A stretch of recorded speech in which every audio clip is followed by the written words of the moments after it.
Euh, je vois qu'on est encore en train d'admettre des participantes, mais je vais dire peut-être quelques mots pour, euh, pour, euh, pour initier ce webinaire. Donc, bienvenue à toutes. Je suis Caroline Albanque de Vox Femina. Ça fait quelques années qu'on organise ce type de webinaire et depuis l'année dernière, on s'associe à des associations partenaires. Cette année, c'est avec Parité Assurance pour traiter le sujet devenir administratrice. Donc, nous, Vox Femina, pour celles qui ne nous connaissent pas, on travaille vraiment sur la représentation des femmes dans les médias pour gagner en visibilité, meilleure visibilité médiatique. Et devenir administratrice, c'est un thème qui est pas directement lié à la visibilité, mais la visibilité reste quand même un sujet quand on recherche des mandats. Et donc, c'est dans ce cadre qu'on organise depuis plusieurs années euh, avec, euh, avec l'animation très précieuse et efficace de Dominique Druon, qui est membre de Vox Femina et qui est aussi CEO d'Aliat et qui animera cette session. Je crois que Béatrice Imos voulait dire quelques mots, la secrétaire générale de Parité Assurance.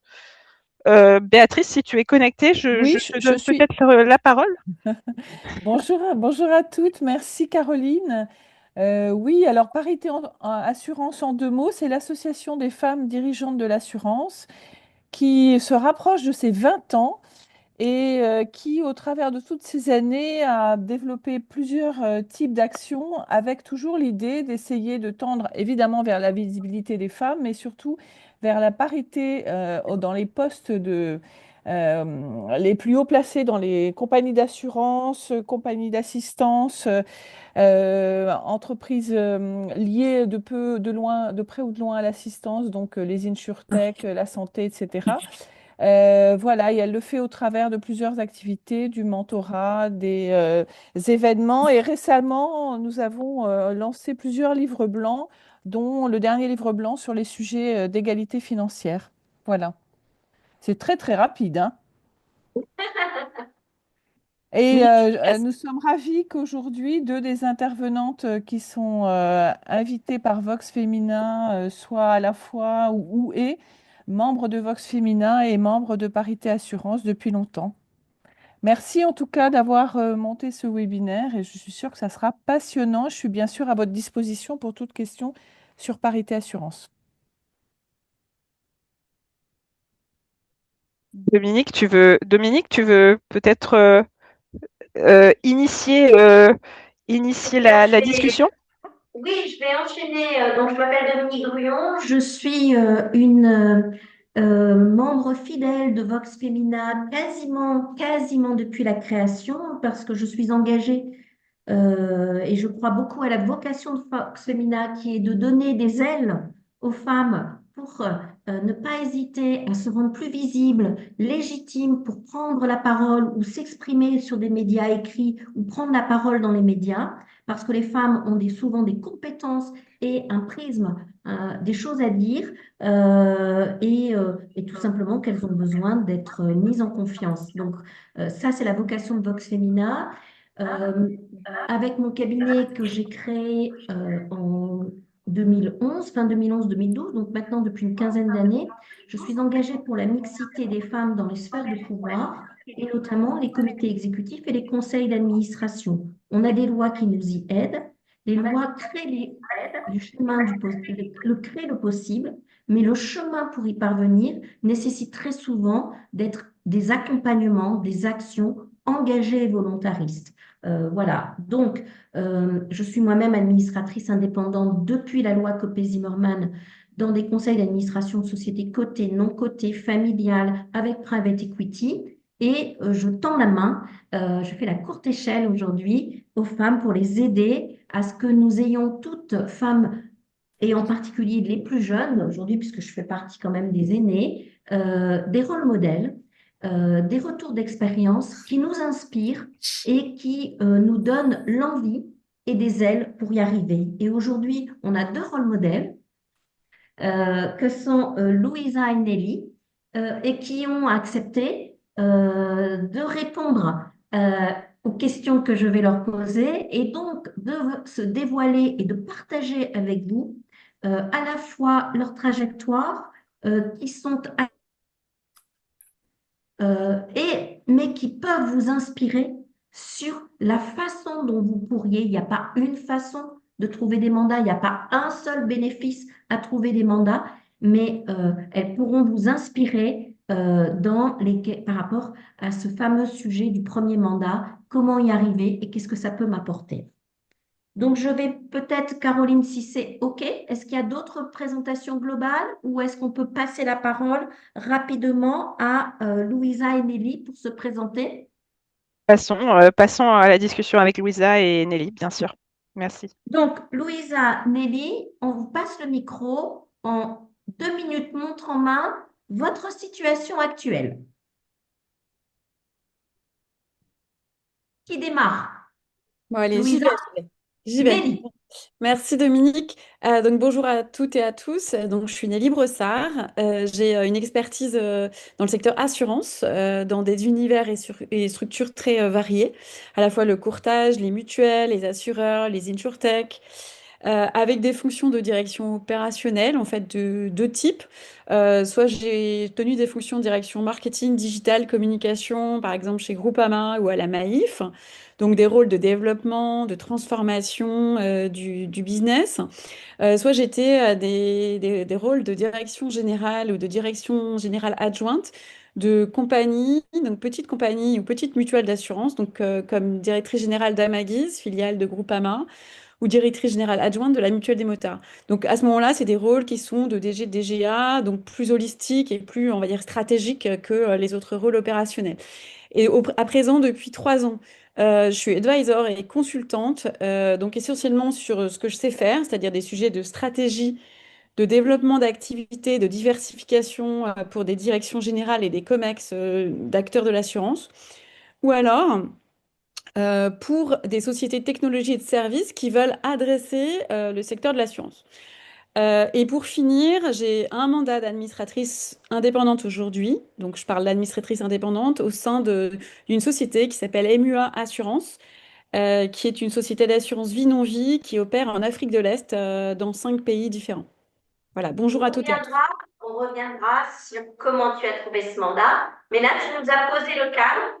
Donc, Voilà. en synthèse, Nelly, une trajectoire opérationnelle exécutive orientée digital développement, puis direction générale de petites structures, puis entrepreneur consultante, Tout à fait. où finalement tu adresses ces deux univers, les spécialistes du secteur de l'assurance pour se digitaliser et les spécialistes du digital pour adresser l'expertise, la compétence de l'assurance et un mandat d'administratrice indépendante. Tout C'est à à peu fait. près une bonne synthèse? Parfait. Merci. Super. Merci Nelly. À Louisa. Alors, bonjour à toutes et à tous. Donc, moi, c'est Louisa Renaud.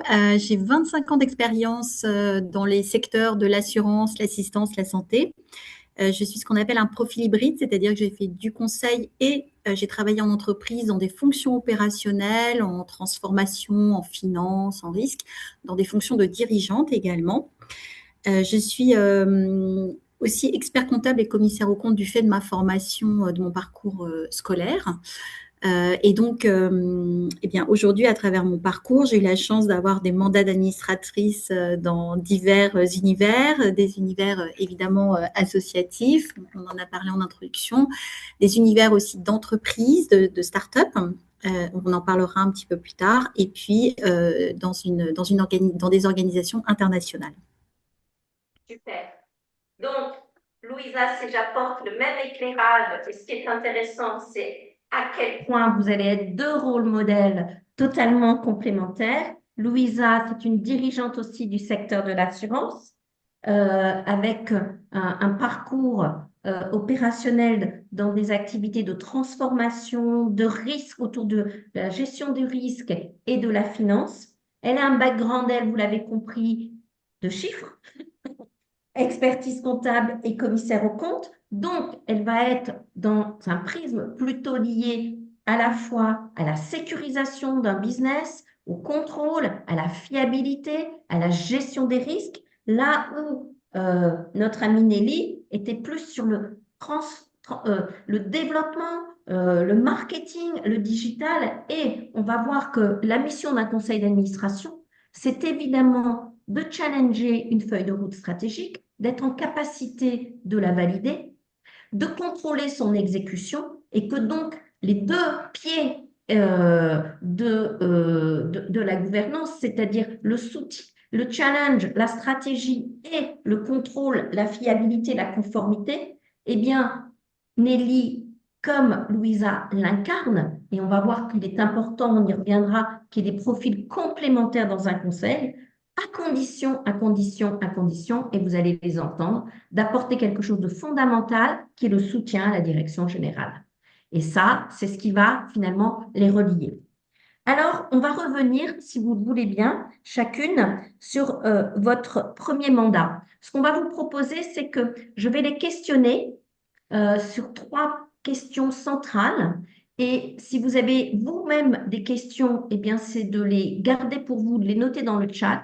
Et nous reviendrons sur les 20 dernières minutes sur une séance de questions-réponses auxquelles Nelly et Louisa pourront répondre. Première question pour vous, mesdames. Votre mandat actuel, Nelly comme Louisa, comment l'avez-vous obtenu? Et si vous nous dites que c'est par hasard, on démontrera que c'est tout sauf le hasard. Nelly, Alors, moi, mon premier mandat tu peux rappeler ton mandat? ouais, mon premier mandat en tant qu'administratrice indépendante, c'est celui que j'exerce encore aujourd'hui. Donc, c'est au sein de MUA Assurance. C'est une société d'assurance vie, non-vie qui opère dans 6 pays d'Afrique de l'Est. Alors, c'est pas du tout le hasard, vraiment pas. Donc, c'est via une recommandation, c'est important ce mot, d'un de mes pairs, ça aussi c'est important. Un de mes pairs avec qui j'avais travaillé au sein d'un grand groupe d'assurance. En fait, il a été interrogé sur la recherche d'un profil précis par une institution financière de développement de premier plan, qui est l'un des actionnaires de l'entreprise où je suis devenue administratrice. Et c'était dans le cadre d'une succession au sein de leur board et aussi dans le cadre de la constitution de leur plan stratégique. Donc, il y avait un profil attendu très précis. Euh, je vous le livre parce que c'est intéressant. Une expérience forte en assurance, en transformation, en expérience client, en assurance vie, non-vie, et aussi sur la partie omnicanal et une expérience en Europe, parce qu'ils sont en Afrique de l'Est, mais ils voulaient quelqu'un qui ait une vision du marché européen. Donc, cette personne me recommande fortement. Elle donne mon nom. Elle indique que je coche totalement les cases qui sont Les très prérequis? spécifiques, attendues. Et ensuite, donc, après, se déroule le process habituel. Donc, l'institution financière me contacte, me rencontre. Je réalise l'ensemble du process de recrutement, c'est-à-dire plusieurs entretiens. Je passe les étapes. Et puis, in fine, je rencontre le président. Ça a duré pendant 1 an, tout ça. 1 an, non pas 1 an d'entretien, mais 1 an parce que ça se prépare et on y reparlera. On en reparlera, ça se prépare les successions en général. Donc, c'est un peu du temps moyen-long. Voilà. Voilà pour comment j'ai eu ce premier mandat et qui est mon mandat actuel. Donc, si on synthétise, Nelly, ce que tu viens de nous dire, une recommandation qui t'a ouvert des portes d'accès à postuler à ce mandat, sinon il n'était pas visible, Il n'était pas fléché, ouais.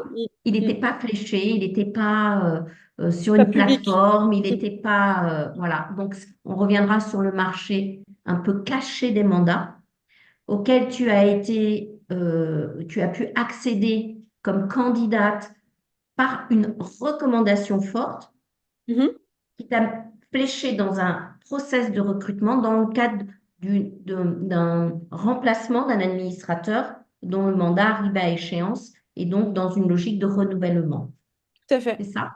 Mm. OK. Et c'est un process donc qui s'inscrit sur une durée de 1 an de par les entretiens de sélection.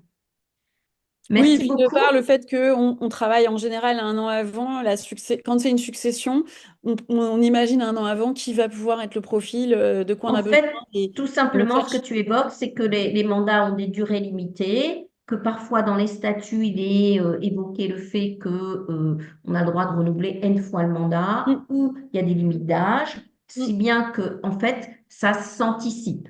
Et Tout à fait. comme c'est pas un poste exécutif où il y a un passage de relais euh, opérationnel, il s'agit pour un nouvel administrateur finalement que président ou que les personnes impliquées dans la sélection se disent est-ce que la personne a les compétences qui vont être utiles par rapport aux enjeux de l'entreprise demain et la mission du conseil d'administration. Et la deuxième question qui est derrière tout ça et qui a été checkée dans les entretiens, c'est est-ce qu'elle a les codes? Oui, il a les codes. Est-ce qu'il va s'intégrer dans le collectif? Voilà. Mm. Et ça, c'est très, très important. Merci beaucoup.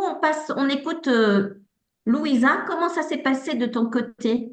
Alors moi, mon premier mandat, c'était il y a quelques années à la Mutualité française. Je suis un mandat d'administratrice dans une des mutuelles, mutuelle d'entraide, qui en fait gère toute la complémentaire santé des salariés, des milliers de salariés. Et donc, j'ai été retenue pour plusieurs raisons. J'ai été qualifiée à cause de mon parcours que j'ai évoqué au début. Et puis, à ce moment-là, le conseil d'administration avait besoin de certaines compétences, notamment des compétences financières, pour pouvoir accélérer sur certaines opérations dans le cadre de son mandat. Donc, j'avais à la fois une visée utilitaire et puis donc je remplaçais pareil une personne qui avait pris la retraite. D'accord. Donc là, on est dans une logique du renouvellement d'un mandat. Pareil, Exactement. Je crois que une c'était un mandat personne de qui 4 ans à l'époque. part à la retraite. Et comment tu as été approchée ou comment tu as eu connaissance de ce mandat? Alors, je pense que c'était le dirigeant de l'époque, hein, moi, j'avais levé la main pour dire que je voulais être administratrice. Tu peux le redire très fort? J'avais levé la main pour dire que ça m'intéressait les mandats d'administrateur, Donc, d'administratrice. tu veux dire, tu l'as fait savoir. Je l'ai fait Tu as, savoir tu as et donc, affirmé et assumé ton ambition. exactement. Donc, on m'a dit, bah, dans cette mutuelle, il y a à chaque renouvellement des changements.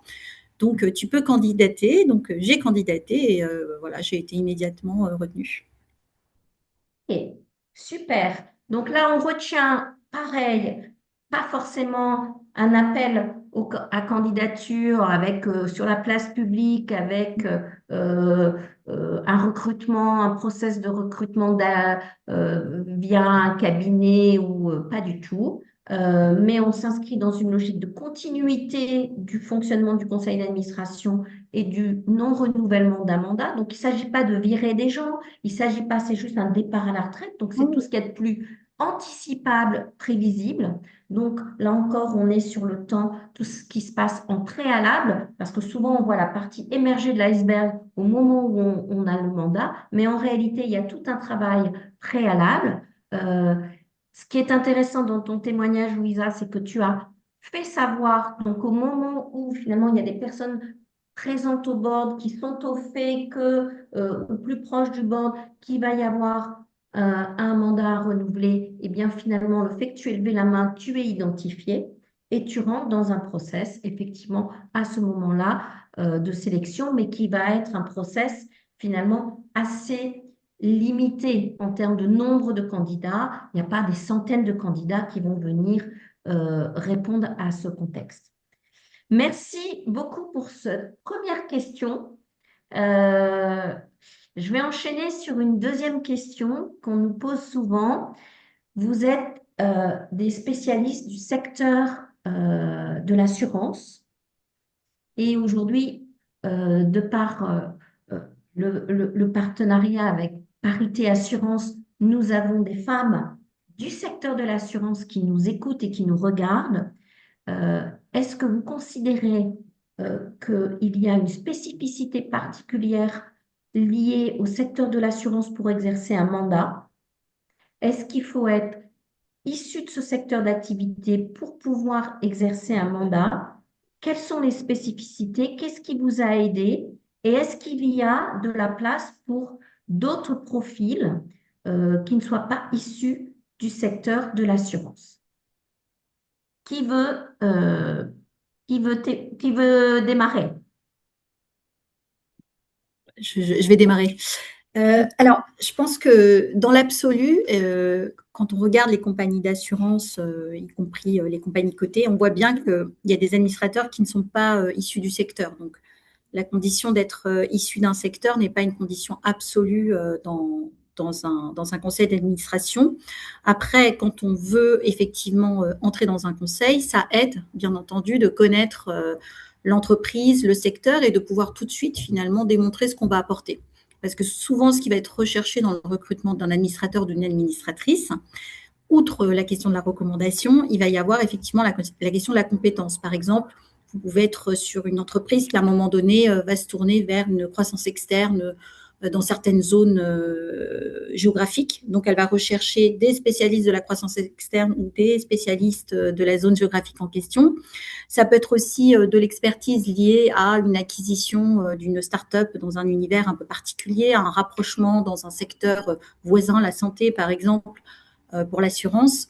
Ça peut être aussi lié à une difficulté ponctuelle, spécifique avec de la réglementation. Il y en a beaucoup dans notre secteur.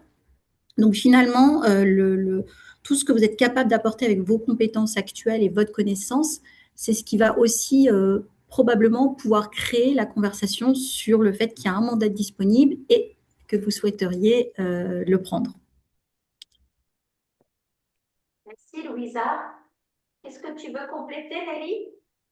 Oui, alors je veux bien compléter. Alors sur ta question sur les spécificités, souvent donc en effet c'est très ouvert et c'est bien qu'il y ait des profils variés et qui viennent pas forcément du secteur de l'assurance.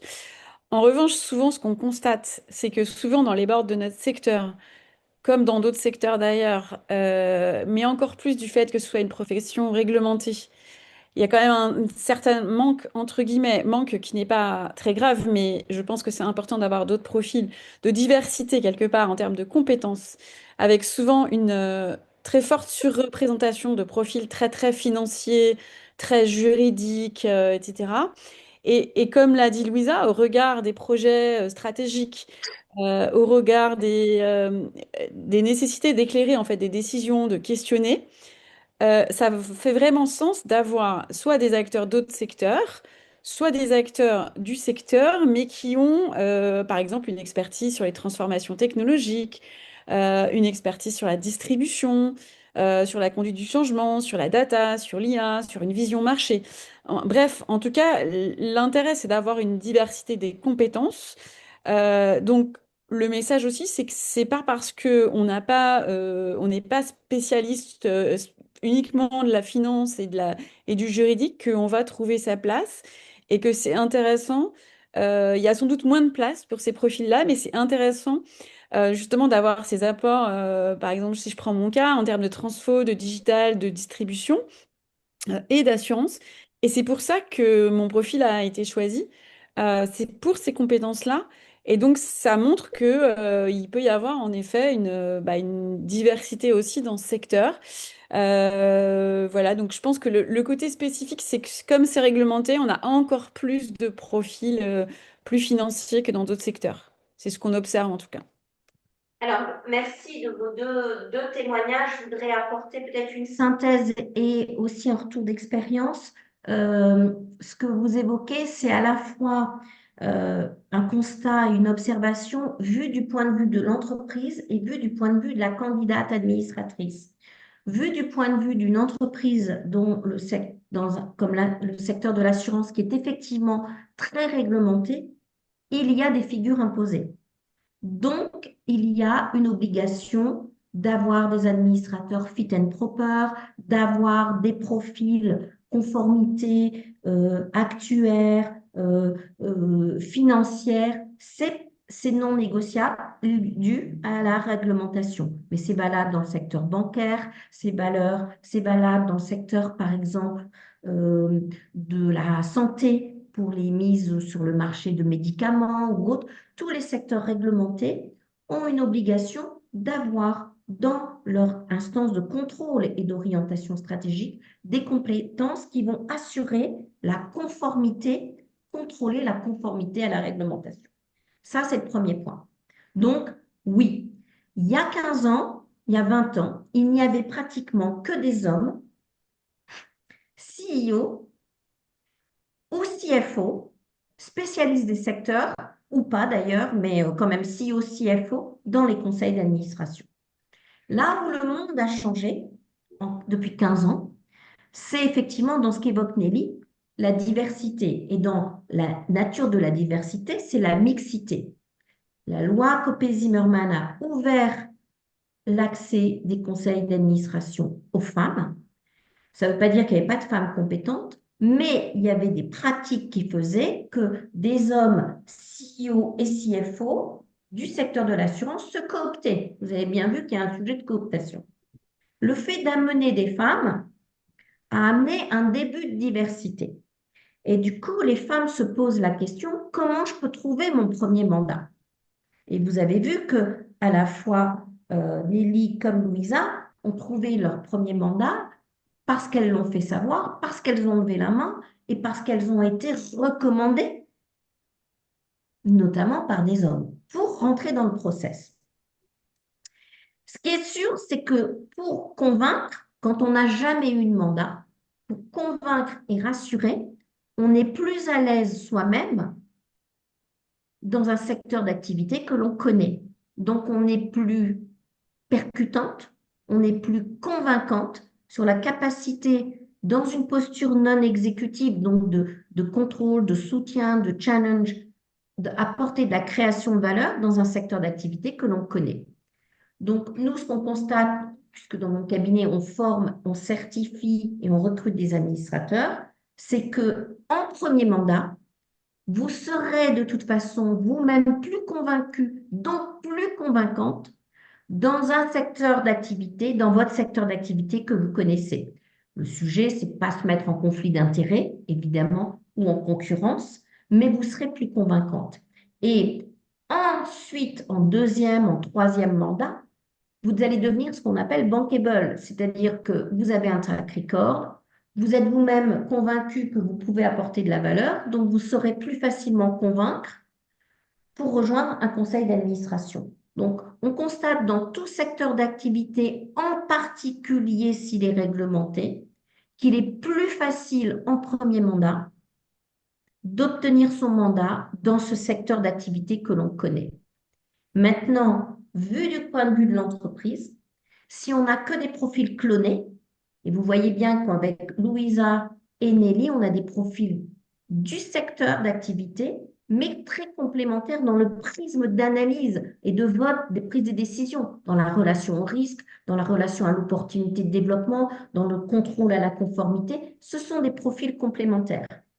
Mais ce qui est important pour éviter ce qu'on appelle la pensée unique ou la pensée dominante d'un conseil, c'est-à-dire pour être en capacité de penser out of the box, de penser des disruptions, c'est d'avoir au moins un à deux profils issus d'autres secteurs d'activité ou d'autres métiers. Mais c'est rarement des primo-accédants au mandat. C'est souvent des gens qui ont déjà exercé des mandats et qui donc ont une assurance dans l'exercice de leur mandat et qui découvrent le secteur d'activité. Ce qui est compliqué, c'est de tout découvrir. Qu'est-ce que c'est qu'un mandat? Qu'est-ce que c'est qu'un secteur d'activité? Donc, recommandation en synthèse de leur témoignage, visez votre premier mandat dans le secteur de l'assurance. Voilà. Je vais passer à la question suivante. Et on va demander à Nelly et Louisa d'être généreuses avec vous et de partager finalement quand elles reviennent sur leur trajectoire d'administratrice et sur qu'est-ce qui a fait qu'elles ont trouvé leur premier mandat, de partager 3 tips, de vous donner 3 recommandations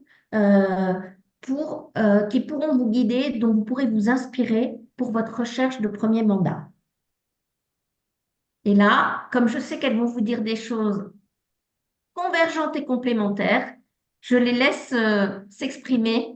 Qui prend la parole? Je vais y aller. Allez, Louisa. Tout à l'heure, j'ai oublié de parler de mon mandat actuel et Oui. ça me permet de reboucler avec les 3 conseils. Donc là, en ce moment, j'ai un mandat que je viens de renouveler d'ailleurs à l'Organisation mondiale de la santé. Voilà. Donc, je suis administratrice là-bas et ce mandat, tout à l'heure, on a parlé des hommes qui tendaient la main aux femmes.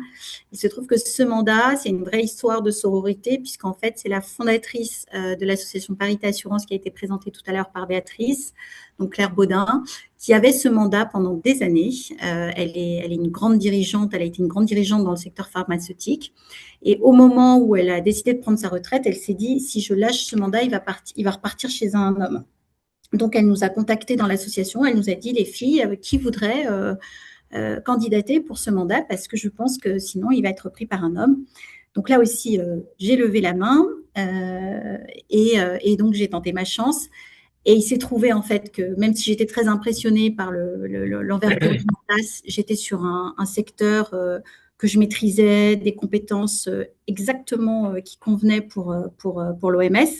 Et mon mandat a été d'ailleurs renouvelé là récemment. Et donc tout ça pour dire que cette question en fait voilà, de oser candidater, oser demander, ne pas hésiter à se faire aider aussi, ça c'est très important, parce que finalement, nous on cherche, mais en fait, de l'autre côté, il y a des entreprises qui cherchent aussi. Et comme il y a la loi Copé-Zimmermann, elles cherchent aussi des femmes. Donc finalement, et même s'il y a beaucoup de femmes qui font des cumuls de mandats aujourd'hui, il y a quand même encore de l'espace en France et à l'étranger. Et donc, voilà, ne pas s'interdire de se faire aider et puis, voilà, et surtout y aller très franchement et ne pas se poser 150 000 questions sur est-ce que je vais y arriver, est-ce que… Moi, je me rappelle que j'ai eu un petit syndrome, bon, ça n'a pas duré longtemps, mais on m'a demandé de faire mon mini CV à l'OMS quand j'ai été retenue. Et là, j'ai regardé le CV des autres administrateurs, c'était des hommes américains, australiens, beaucoup plus âgés que moi, hyper expérimentés, et j'ai eu un petit complexe. Bon, et en fin de compte, j'ai fait mon CV et j'avais plus de complexe. Mais tout ça, c'est pour dire que voilà, il faut y aller, il faut oser, et il ne faut pas hésiter à se faire aider aussi pour pouvoir avoir son premier mandat et les suivants. Alors donc en synthèse, tu nous as dit d'abord faire savoir. Faire savoir, c'est lever la main. Le deuxième tips, c'est oser, c'est-à-dire si tu t'étais mise juste à comparer le niveau, le track record, la carrière de la personne qui partait à la retraite et ta trajectoire, évidemment, si tu n'avais pas osé, ben, tu te serais auto-censuré. Donc, ce que tu as fait, c'est tu t'es dit, si elle ouvre la porte, évidemment qu'on ne va pas remplacer à l'identique quelqu'un qui part à la retraite par quelqu'un qui va partir à la retraite. Donc, le sujet de la comparaison et ce que tu évoques, ce syndrome de l'imposteur ou de la comparaison, n'est pas un bon sujet parce que là encore, un administrateur, on ne le recrute pas pour diriger la boîte. On le recrute pour rentrer dans un collectif. Et donc, l'intelligence de Louisa, ça a été de se dire comment je vais travailler avec ces hommes américains, australiens, comment je vais rentrer dans ce collectif en apportant ma pierre à l'édifice. Et enfin, tu avais dit dans la préparation, tu ne l'as pas évoqué, mais je me permets de te renvoyer la balle. Tu avais dit, en fait, quand j'ai vu ce mandat, ça faisait tellement de résonance avec mon projet professionnel et mon projet personnel que j'en ai eu envie. Et tu en es très fière. Oui. Donc, c'est aussi ça, c'est le mandat que tu as postulé avec ton cœur. Oui, complètement. Et j'y participe toujours avec mon cœur. Et ça, je pense que quand on joue avec son cœur, ça ne trompe pas. Merci, Louisa. Nelly, est-ce que tu veux venir abonder et compléter? Oui, alors je vais abonder pleinement sur le sujet de le faire savoir autour de soi. Donc ça, c'est hyper important, ce qu'a dit Louisa. Donc le faire savoir, être visible, donc dire qu'on a envie de faire ça, donc auprès des gens qu'on connaît, auprès des fonds d'investissement, auprès de voilà. Donc ça part parce que ça part de recommandations en général au départ. On l'a vu avec les mandats qu'on a pu avoir, les différents mandats. Donc ça, c'est le premier point où j'abonde totalement avec ce qu'a dit Louisa. Le deuxième, c'est ce que j'ai dit tout à l'heure et c'est un point important, c'est que faut bien se mettre en tête qu'on est sur du temps moyen, du temps long. Ce sont en général des plans de succession qui sont organisés, process de recrutement. On a aussi une professionnelle, beaucoup de gens qui font une certification. Donc, on est bien sur du temps moyen long avec beaucoup de candidats aujourd'hui, beaucoup de personnes qui aimeraient faire ça. Donc, beaucoup de gens compétents. Donc voilà, il faut se mettre en tête que c'est pas on claque des doigts, on se dit tiens j'ai envie d'avoir un mandat et ça va marcher comme ça. C'est un peu du temps moyen long. Donc voilà, et c'est normal. C'est pas parce qu'on n'est pas bon ou c'est pas parce que voilà, c'est normal. Et le dernier qui est hyper important, en plus de ce qui a été dit, c'est le fait de dire que c'est d'abord la valeur qu'on va apporter qui est importante, l'expertise qu'on va apporter et que pour faut toujours apprendre, apprendre, apprendre. Donc avant le mandat, il faut toujours apprendre. Pendant le mandat aussi, il faut toujours apprendre. Et après aussi, alors après aussi, c'est important. Et je voulais ajouter aussi, par exemple, moi je fais partie aujourd'hui d'un collectif qui s'appelle Board Project et qui a pour objectif de faire de la gouvernance vraiment un levier de croissance durable. Et c'est une association de professionnels administrateurs indépendants qui sont administrateurs dans les entreprises innovantes et non cotées. Et en fait, on a beaucoup d'échanges entre pairs voilà, au-delà d'obtenir des opportunités de mandat, on a surtout des échanges aussi qui nous permettent d'apprendre, de se poser des questions sur des problèmes qu'on a rencontrés, etc. Donc ça aussi, c'est un point important, c'est de continuer toujours à apprendre parce que c'est la valeur, c'est avant tout la valeur du conseil qui fait qu'on est là et qui fait qu'on a un mandat aujourd'hui, qu'on en aura un autre demain. Donc c'est vraiment ça qui est important. Voilà, ce que je voulais compléter. Merci beaucoup, Nelly. Donc, en synthèse de ce que tu as témoigné et qui apporte aussi un angle, encore une fois, complémentaire, au-delà de la visibilité de faire savoir. Donc, en clair, est-ce que vous avez un CV administratrice prêt? Est-ce que vous êtes prêt à le diffuser, à le communiquer? Si on vous dit, OK, bah, très bien, on va chercher, il faut que vous soyez prête. Donc, ça veut dire avoir un CV administratrice. Un CV administratrice, il est court puisqu'il est orienté, qu'est-ce que je vais apporter comme valeur ajoutée dans un conseil? Et il n'est pas orienté, il est orienté ce qu'on appelle compétences que je mets à disposition au conseil et il n'est pas orienté réalisation, qui est un CV opérationnel exécutif. Ce que tu évoques, Nelly, c'est soyez patiente, le temps long. Donc, c'est pas parce que ça marche pas sur l'un, vous n'avez pas de réponse, qu'il faut le prendre à titre personnel. C'est des process de renouvellement, de remplacement, de recomposition de conseils. C'est le temps long. Il faut savoir qu'un conseil, ça se réunit 4, 5, 6 fois par an. C'est pas comme un CODIR, ça se réunit pas toutes les semaines et qu'il y a des durées de mandat qui sont par définition limitées, 1 à 6 ans, et qu'il y a des limites d'âge, etc. Donc, c'est un marché caché, comme on évoquait, ça c'est le premier point. Et enfin, le dernier point que tu as évoqué, il est extrêmement important. Tu as évoqué la notion d'apprentissage permanent. Alors, on va revenir, parce que j'ai vu qu'il y avait des questions sur les formations.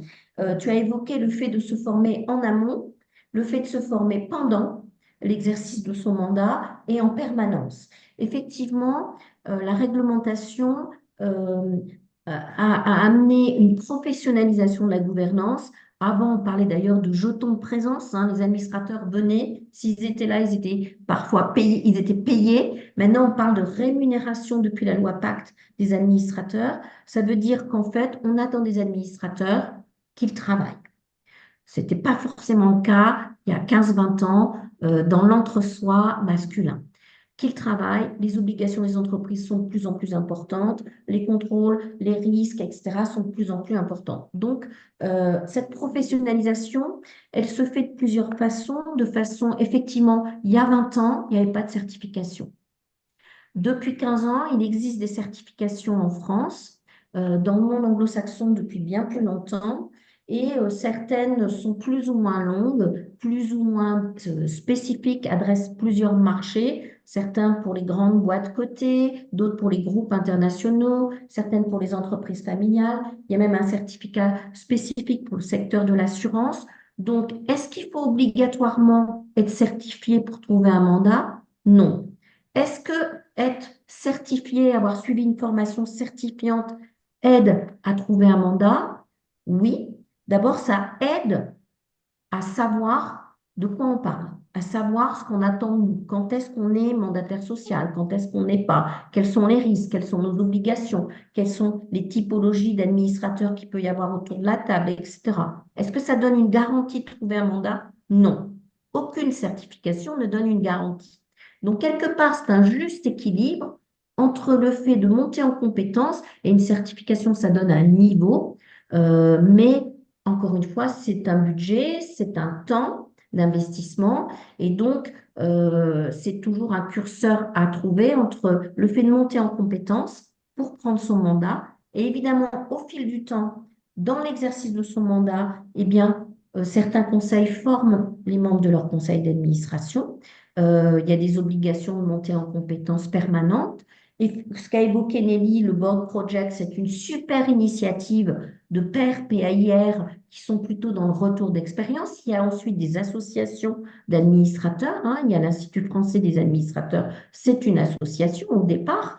Il y a des programmes de certification qui sont faits avec des écoles, des académiques, mais c'est d'abord et avant tout une association d'administrateurs.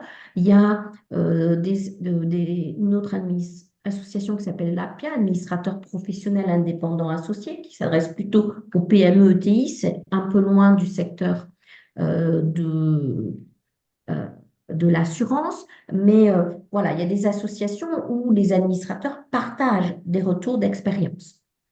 Donc, merci pour ton témoignage, Nelly. On retient patience, temps long, euh, multiplier les initiatives et les démarches dans la durée, et puis notion de formation continue. Alors, si vous êtes OK, on va laisser la place aux questions auxquelles pourront répondre Louisa et Nelly. Alors, je remonte un peu le fil. Euh, on avait une question qui était, faut-il impérativement avoir eu une carrière à l'international? Est-ce que vous voulez répondre?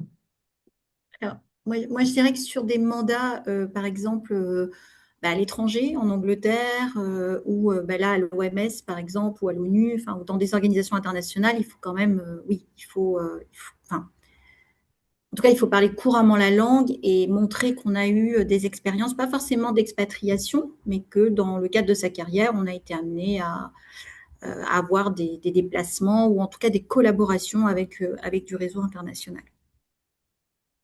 Nelly, tu veux compléter? Oui, bah, je dirais que ça dépend vraiment du type de mandat, quoi, c'est tout, hein. Ça dépend des compétences qui sont nécessaires. Si, voilà, si c'est un mandat franco-français, ça peut être bien toujours d'avoir aussi une expérience internationale, mais c'est moins utile. Et en effet, si c'est un mandat international, ça peut être important. Ça dépend vraiment des compétences attendues, oui. Mm. Alors, il est clair que ça dépend aussi de la feuille de route stratégique de l'entreprise. Si Mm. l'entreprise a dans son enjeu de sa feuille de route stratégique un enjeu de développement sur un territoire géographique où il y a des enjeux effectivement de réglementation spécifique, de culture, tout simplement d'usage, de culture, eh bien, tout profil qui a eu une interaction, une expérience, une coopération avec ce territoire apporte une valeur ajoutée dans la contribution à la création de valeur du board, évidemment. Deuxième question, elle était d'Adélaïde pour Louisa. À qui, Louisa, as-tu fait savoir ton ambition de devenir administratrice? Alors, à l'époque, quand j'étais en mutualité, donc aux dirigeants de mon groupe, hein, mutualiste, et aussi j'en parlais avec d'autres administrateurs, puisque j'étais dans une fédération où finalement on recevait à la fois des exécutifs et des administrateurs, administratrices. Pourquoi? Parce que en fait, eux connaissent justement les compositions des boards et sont au courant quand il y a une personne qui potentiellement peut aller à la retraite ou souhaite tout simplement abandonner son mandat pour des raisons X, Y, Z. Ok. Euh, Ensuite, est-ce qu'il y a une prime à la certification? Donc, comme je disais, il y a beaucoup de certifications en France. Les certifications sont aujourd'hui portées par des académiques. Quand on parle de l'IFA Sciences Po, c'est Sciences Po qui porte la certification. Il y a l'INSEAD, il y a le M Lyon, il y a l'ESSEC, il y a Audencia et il y a une certification pour les compagnies d'assurance aussi qui est porté par, je ne sais plus, j'ai été moi pendant 3 ans membre du jury, mais je n'y suis plus en ce moment. Euh, il y a je ne sais plus comment s'appelle l'organisme. Donc, la certification, et pour terminer, nous, notre cabinet, on délivre une certification, on est le seul cabinet non académique qui délivre une certification nationale reconnue par France Compétences au registre national. L'intérêt d'une certification, c'est que dans un monde où ça se professionnalise, vous apportez une forme de réassurance tout le temps que vous n'avez pas eu de mandat sur le fait que vous avez fait l'effort de vous former, que vous savez ce que c'est qu'être administrateur, vos droits, vos devoirs, vos obligations, la posture, et que donc en plus euh, vous avez fait l'effort d'investir en temps et en monter en compétences. Mais ça ne donne pas une, une garantie. Si c'est clair que si vous n'êtes pas recommandé, vous n'avez pas de certification, c'est un peu plus difficile de trouver le premier mandat. Parfois, la recommandation, en fait, de quelqu'un qui est déjà dans un board et qui va se porter quelque part un peu caution ou garant du fait que vous avez les compétences et la capacité euh, à prendre place et à comprendre la responsabilité d'un board member et à trouver votre place, va suffire. Après, on se forme aussi d'abord et avant tout pour soi, pour être plus à l'aise dans savoir ce qu'on attend de nous, pour être plus à l'aise dans l'exercice de son mandat et dans l'identification des risques, etc. Voilà. Donc, nous, on constate que il y a un juste équilibre entre le temps et l'argent finalement à investir dans une formation et le temps à investir dans la recherche de mandat. Et que ce n'est pas parce que vous avez mis beaucoup d'argent dans une certification que ça vous exonère d'aller chercher un mandat, de passer du temps et d'investir dans votre réseau pour la recherche de mandat. Voilà. Les assos d'administrateurs, donc il y a l'IFA, Institut français des administrateurs, APIA, qui est plutôt un réseau d'administrateurs dédié aux PME TI. Je ne sais pas s'il existe un réseau d'administrateurs du secteur de l'assurance. Je ne sais pas vous dire. Euh, Moi, je crois pas. Je crois pas qu'il y en ait, mais il n'y en a non. pas? Ok, Pas à ma connaissance. Non, pas à ma connaissance. Non. ok. Mm. Donc, c'est le réseau tout court. Alors, je Oui, oui. prends une question peut-être. Est-ce qu'un profil d'expert consultante international certifié en com et information de audiovisuel, art du spectacle, pour interroger la question de la représentation pourrait être un profil intéressant? J'ai eu l'habitude de conseiller des dirigeants d'ONG, Assurance Infrastructure, Luxe Média Labo, 36 ans d'expérience dans 16 pays en présentiel. Alors, est-ce que vous voulez répondre ou est-ce que moi je vais vous donner la question qu'il faut se poser, c'est pas tant qu'est-ce que j'ai fait, c'est qu'est-ce que je peux apporter qui serait utile aux enjeux du board, aux enjeux d'une compagnie d'assurance. Donc, aux enjeux de qu'est-ce que je peux apporter, sachant que la mission d'un board, c'est fixer la stratégie, contrôler l'exécution et contrôler la conformité, on a vu que c'est très important, contrôler l'atteinte des objectifs, contrôler que les risques sont correctement adressés, dans le respect de la réglementation et des parties prenantes. Et c'est aussi nommer, révoquer, fixer la rémunération des dirigeants mandataires sociaux. Et dans un monde coopératif ou mutualiste, on a plutôt on a des administrateurs qui ne sont pas indépendants, mais qui sont représentants des sociétaires. Donc la question qu'il faut euh, vous poser, c'est de se dire, par rapport aux enjeux d'une compagnie d'assurance ou d'un courtier ou d'une compagnie techno, hein, Émilie, c'est qu'est-ce que vous pensez que dans ce que vous savez faire qui pourrait être utile par rapport aux enjeux d'un board dans le secteur de l'assurance? Les cabinets de recrutement spécialisés, les cabinets de recrutement spécialisés, aujourd'hui, comme on le disait, le marché qui est intermédiaire, c'est essentiellement le marché du SBF 120, des sociétés cotées. Pourquoi? Parce qu'il y a beaucoup d'administrateurs internationaux, puisque c'est des sociétés qui ont un terrain de jeu totalement international, et ces administrateurs internationaux qui nous viennent du monde entier sont recrutés par ce qu'on appelle les grands cabinets, les SHREC, qui recrutent les C-level du SBF 120, et parmi ces C-level, ils recrutent aussi les administrateurs du SBF 120. Donc, c'est Spencer Stuart, Heydrich, Russell, Korn Ferry et Egon Zehnder. Voilà, les anglo-saxons et les suisses. Ça, c'est pour le SBF 120. Sorti du SBF 120, il n'y a pas de grand cabinet qui noyaute le marché. D'abord parce que, comme on l'a vu, 80-90% des recrutements se font encore par cooptation, pas copinage. On est sorti du copinage, on est dans une logique de professionnalisation où on va formaliser les compétences attendues. Vous avez bien vu que Louisa, comme Nelly, elles ont passé des entretiens de recrutement. C'était pas je vais boire un verre, un drink pour me faire recruter. Elles ont passé des vrais process de sélection avec les comités de nomination, avec le président de conseil. Peut-être qu'il y avait des cabinets, mais c'est des cabinets qui, dans ce cas-là, sont en proximité avec l'entreprise ou le secteur. Je ne connais pas de grands cabinets spécialisés, peut-être en a-t-il, sur le secteur de l'assurance. Nelly ou Louisa, vous voulez compléter? Non, moi Non, je suis enfin, pas pour moi, de ma vision, Oui, c'est ce que tu as dit, oui. c'est les cabinets classiques qui font aussi parfois des mandats d'administrateur. Moi, j'étais chassée 2 fois dans le cadre de cabinets. J'ai pas eu les mandats, mais j'étais chassée 2 fois. J'étais dans la longue liste et j'ai pas été dans la shortlist après, mais et du coup, ça arrive. Mais pour moi, c'est c'est les gros cabinets d'exec, en fait, d'assurance. Oui, c'est ça, ce qu'on appelle les Shrek, hein. OK. Et ensuite, des sites Tout à Internet. fait. Oui, il existe une plateforme qui a été créée dans mon cabinet. On est partenaire de cette plateforme. Elle a été créée, elle a 1 an. Elle s'appelle Blueboard. C'est une plateforme de matching basée sur l'IA qui identifie en fait sur les sites Internet, enfin, qui fait de la recherche, qui va trouver